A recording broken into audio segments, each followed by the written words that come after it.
C'est un beau cadeau de Noël. J'espère que la famille sera heureuse et qu'elle passera de bonnes fêtes. Les charpentiers vont pouvoir se mettre au travail. Impeccable, c'est bon, merci. Allez les gars, maintenant, c'est parti. Ils veulent poser toutes les tuiles au plus vite car les nuages deviennent menaçants.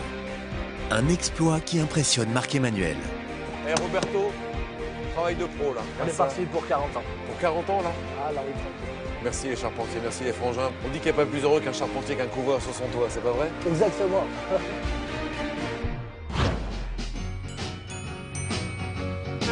C'est alors qu'un traîneau d'un nouveau genre, conduit par un drôle de Père Noël, fait son entrée sur le chantier. Eh les amis, c'est le Père Noël! Il est venu avec le traîneau! Et je ne suis pas venu les ennemis! Le Père Noël du bâtiment est accompagné de son lutin. Et tous deux arrivent les bras chargés de cadeaux pour tous. Passez le bon de fête. Joyeux Noël! C'est celui qui a le plus beau des cadeaux. Il est derrière, il vient livrer la matière en première. Pour couler la dalle. Pour couler la dalle. Merci. Avec plaisir. Un énorme présent qu'Anthony, le fournisseur, est heureux d'offrir. Le béton, le plus gros cadeau, je ne sais pas. Je pense que le plus gros cadeau, c'est d'avoir autant de personnes qui se dépensent, qui bougent sur ce chantier. Allez mes Pères Noël, c'est maintenant le coup de la chape! Après la visite du Père Noël des chantiers, les bénévoles vont pouvoir passer une douce nuit. Le lendemain, tout est prêt pour isoler une bonne fois pour toutes les sols de la maison de David et Stéphanie. On a fait plusieurs chantiers avec tous ensemble et c'est un grand plaisir de venir dans notre région. On est chez nous et on vient faire plaisir à un artisan et une famille qui est dans le besoin. C'est avec grand plaisir qu'on vient leur donner un toit pour Noël. Une nouvelle fois, Grégory participe à un chantier tous ensemble.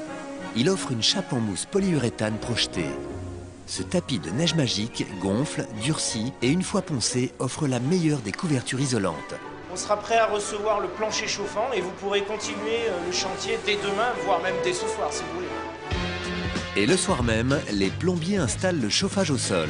Un long tuyau qui va serpenter dans toutes les pièces de la maison. Il ne reste plus qu'à couvrir le chauffage d'une chape de béton pour que la famille passe les fêtes de Noël au chaud. Et ce n'est pas fini. Eh monsieur Lorca, c'est un cadeau extraordinaire. Ah, le Papa Noël? Une pompe à chaleur, c'est l'avenir, il paraît, ça fait des économies. Eh oui. Patrick vient après sa journée de travail pour offrir une pompe à chaleur. Un formidable don d'une valeur de 13 600 €. Ça se met en extérieur, c'est une énergie renouvelable, c'est écologique. Mais bon, ce qui est surtout important, c'est que bon, la facture d'électricité sera divisée par 3. Plus de cadeaux en bas de la haute. Donc vraiment, c'est super. Merci monsieur Lorca. Allez les garçons. Nous rapportons une pompe à chaleur qui vient du Nord, un petit peu comme le Papa Noël, et qui chauffera cette famille tout cet hiver, bien au chaud, à côté du sapin. Pour offrir le plus beau des Noëls à Oriane et Océane, les deux jeunes filles de la famille, Marc-Emmanuel retrouve Stéphanie. Eh ben, c'est exactement ça. Mais mon Dieu, ce sont ces couleurs en plus. Lors de sa rencontre avec la famille, Marc-Emmanuel a appris que les filles étaient fans de cirque. Stéphanie imagine pour Oriane, la plus jeune des deux, un univers autour de sa passion. C'est un vieux cheval de bois, d'un vieux manège. Ouais.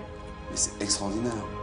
Tout le monde est mobilisé dans l'espoir de finir la maison de David et Stéphanie avant Noël.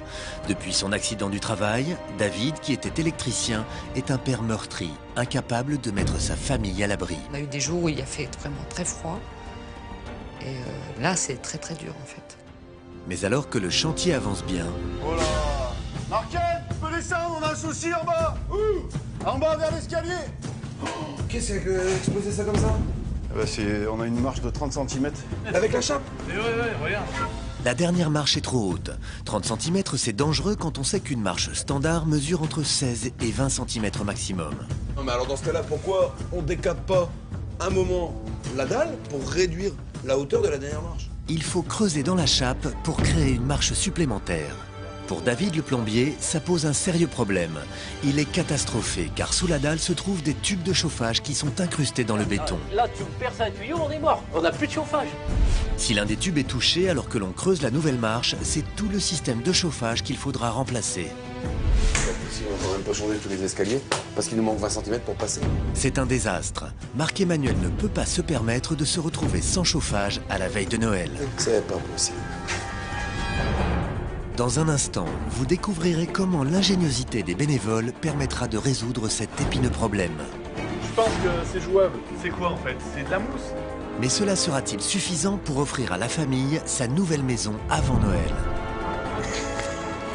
C'est tous ensemble dans un instant sur TF1.